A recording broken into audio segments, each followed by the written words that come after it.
What's up, YouTube? This is Too Raw for TV.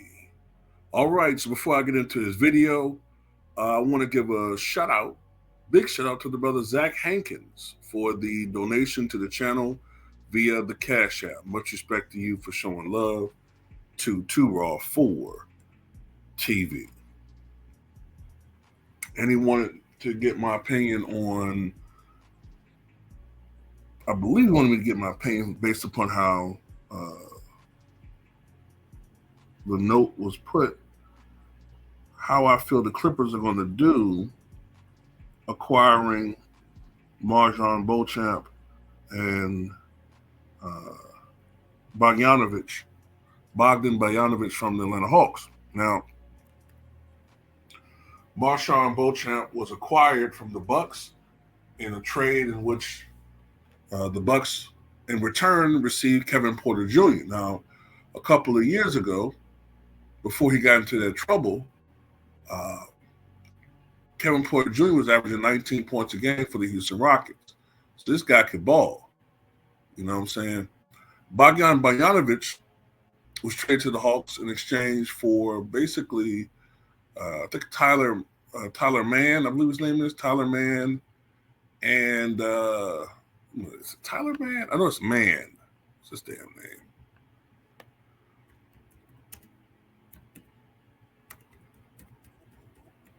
Terrence Mann. I said Tyler. Jesus Christ. Terrence Mann and Bones Highland. I remember Bones Highland used to play for the Denver Nuggets. But anyway, Terrence Mann hadn't really been getting a lot of minutes recently for the Clippers.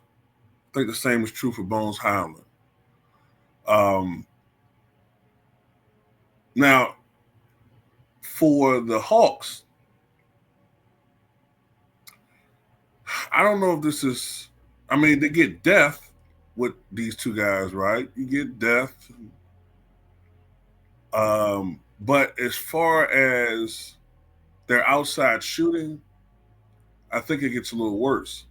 And they were already not a good outside shooting team. Matter of fact, I think they're one of the worst three-point shooting teams in the NBA, the Atlanta Hawks. So that's just going to be worse for them. So spacing is going to be even worse, which is meaning that I think teams are going to key in on Trae Young even more, which is partially why Trae Young, who is already not the most efficient scorer, his efficiency is going to go down even further, which leads me to believe, I said this before in my other video, I don't know how long Trae Young's going to be with the Atlanta Hawks. I get the impression from some of these moves that they are looking probably subtly, that they're showing signs they're looking on and moving into another era without Trae Young. The Hawks, although they did get a win, I think, last night against, ironically, the Milwaukee Bucks, though the Bucks were without Giannis. But I think the Atlanta Hawks are probably eventually going to move on from the Trae Young era. As I said before, for the Bucks, they get a guy who is a big-time scorer if he actually got more minutes and more touches. You know what I'm saying? They don't need Kevin Porter Jr. to average 20. But I think people are underselling as far as in the media. And people are overlooking the additions that the Bucks made. No, they didn't land a big free agent like Katie, but they land a quality young player and a dangerous young scorer and Kevin Porter Jr., and I don't mean off the court, and a quality guy for low value when it comes to Kyle Kuzma. I think I believe in them. I think that they can be big additions to this Bucks team.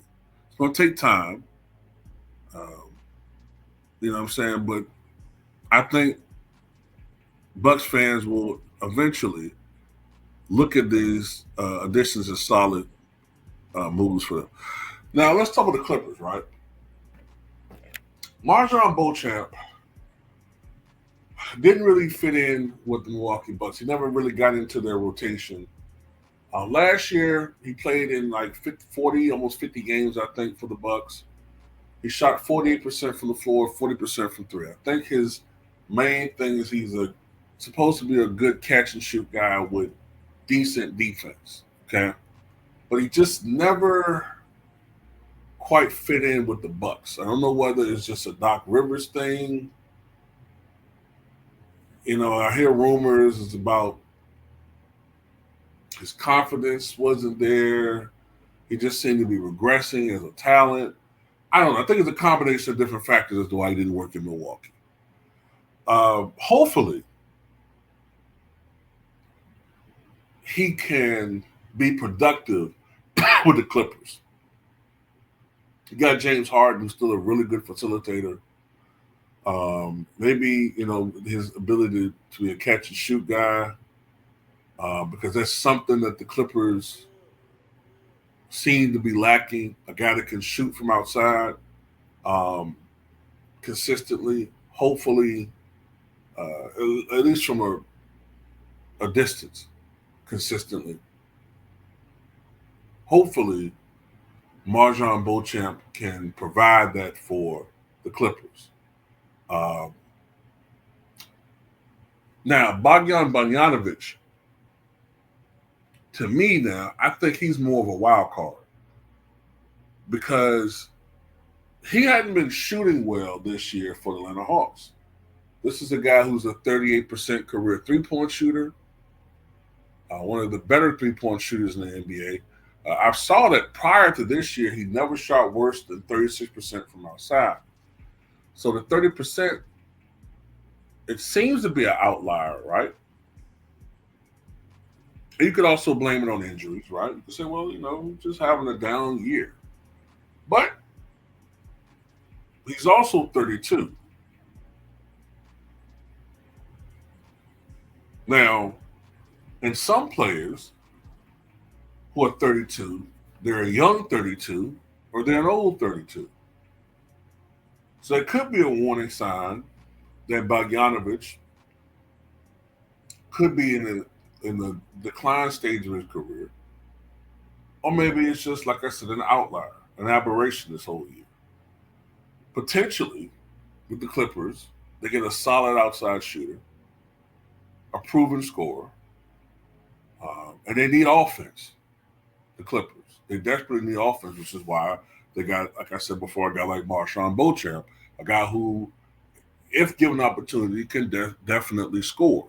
You don't need a guy. You don't need him to go out there and score, throw 20 points a night, but a guy who can come up the bench and give you potentially 5 to 7 or 8 points a night, MarJon Beauchamp, that could be a good addition for the Clippers. Bogdanovich, of course, has been one of the better big scorers in the NBA over the past half decade to a decade. But like I said, he's only shot 30% from three this year. He's not a really good defender. And of course, as he ages, he can become worse at that. But that's not what they got him. So, look, to me, the Clippers are trying to do something right now or next couple of years. I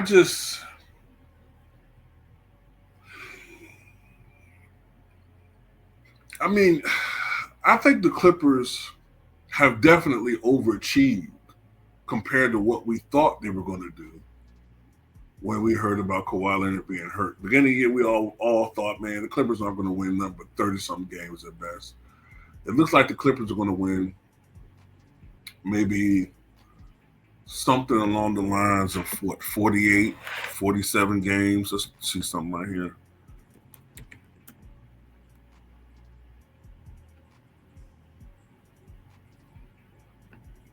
It's been a while since I looked at the Clippers as a team. Let's see something.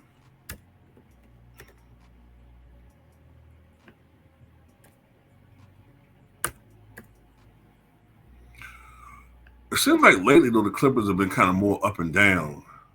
Let's see. Yeah, they got the hell beat out of. No. That was the other game. So they just lost the Pacers, 119-112. So they're 28-23.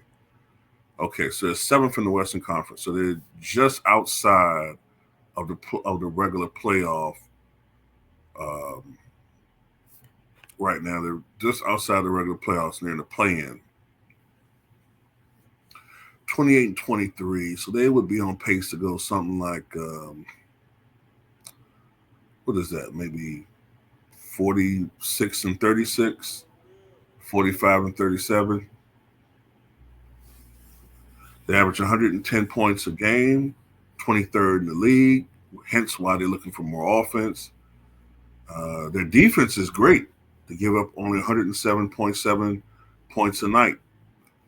Their defensive rating is third. So their defense as a team is excellent. The problem is their scoring. Offense a rating 111.8, 22nd out of 30. So I know what we're talking about, right? I just told you they have problems scoring, and the stats back that up. They're having problems scoring.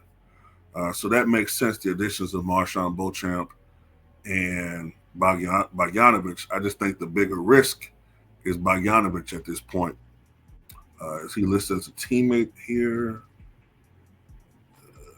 He's not listed yet. Let's see. All right. So, all right. The two best players for the Clippers so far this year, surprisingly, in my opinion, do not include Kawhi Leonard. He's only played in 13 games this year. 16.2 points, 46% shooting, 36% from downtown, 76 from the line. The two best players have been James Harden and Norman Powell. Norman Powell has been balling, leading the team 23.9 points per game, 3.6 rebounds, 2.2 assists, 1.3 steals, just a hair under 50% shooting from the floor, 49.6%, 43.1% from downtown, 81.8% from the charity stripe. James Harden, a guy who has been looking and had been looking for opportunity to become more ball dominant, he has delivered. He's not the same James Harden of old, but he's averaging 21.3 points, 5.8 rebounds, 8.4 assists, 1.5 steals.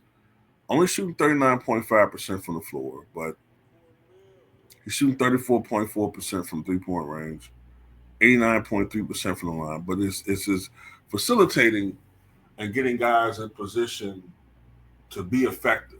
You know, I've always been more amazed and more impressed with James Harden's point guard eye rather than his offense. I don't get me wrong, the guy can score. You know, although I've always been the biggest fan of how he scores sometimes, but his playmaking has always been, to me, the strongest part of his game. The playmaking. Sometimes he does have boneheaded turnovers, and he's averaging 4.5 turnovers, but it is what it is. But yeah, the playmaking has always been the part of his game that I think gets underrated, and that's what's leading the way for the Clippers. So yeah, I think that's a net positive for the Clippers. I mean, it doesn't get them to the championship or anything like that, but it should help them. Now I read that Bogdanovich is not in the best conditioning right now for whatever reason. So he may not play immediately, or as Dollar Bill put it, immediately. But I think Beauchamp will be available very soon. I know that he will like the opportunity to get some minutes. And that's pretty much how I look at it, man. I think this is a net positive for the Clippers. They need scoring, and hopefully they can provide that. They need youth, too, with MarJon Beauchamp. You get one young guy, and you get a guy with experience who's not too old with Bogdanovich. Anyway, what you guys think?